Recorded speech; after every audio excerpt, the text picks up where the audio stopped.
a gender question. I've heard you talk about the white lash after Obama was, well, you know, he did his 2 terms, of course, but after his terms, and talking about a misogyny in the electorate. Do you think those things are in play during this election campaign? Donald Trump is running on 4 pillars. He's running on cruelty, he's running on anti-immigration, he's running on racism, and he's running on misogyny. And if you don't believe me, just listen to the speeches and listen to what he's saying. And so he runs on those 4 pillars. And unfortunately, we have a lot of people in the country that fall into those categories. And so it's a shame to watch. You know, he took over the Republican Party.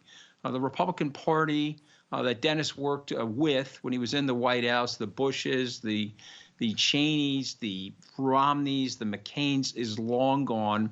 It was a hostile takeover of that party. So Trump is literally a third-party insurgent that's running off something that's been in the country forever. It's called American nativism. Our first America First movement started in the 1930s. It was put down by Franklin Roosevelt. The American aviator, Charles Lindbergh, Huey Long, they ran a Nazi rally in 1939 in Madison Square Garden with all the symbols of Nazism. And so there's always a group of people, unfortunately, that believe America is America for Americans, okay? And it is a KKK slogan, but it was also a slogan in Nazi Germany. Adolf Hitler said it many times that Germany is for Germany and only for Germans. And so we have this element in our midst. We've been able to suppress it. We've been able to put it down. But in this case, Trump is attracting these people. I don't think he's exactly like them, but he attracts them. And the danger is he becomes their vessel if he's successfully elected back into the presidency. I think a big question for progressives in the United States and Democrats is what role have they played in so many young men being attracted to Trump? Simply describing it in terms of misogynistic and these simple, I think it's far too simple.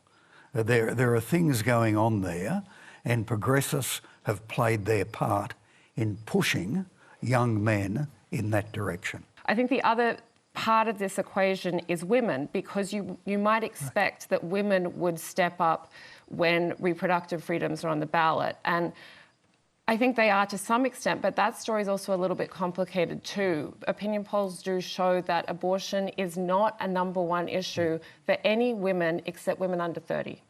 The issues that women in general are most energised by in this election are, to Bruce's earlier point, the economy, immigration, sometimes crime.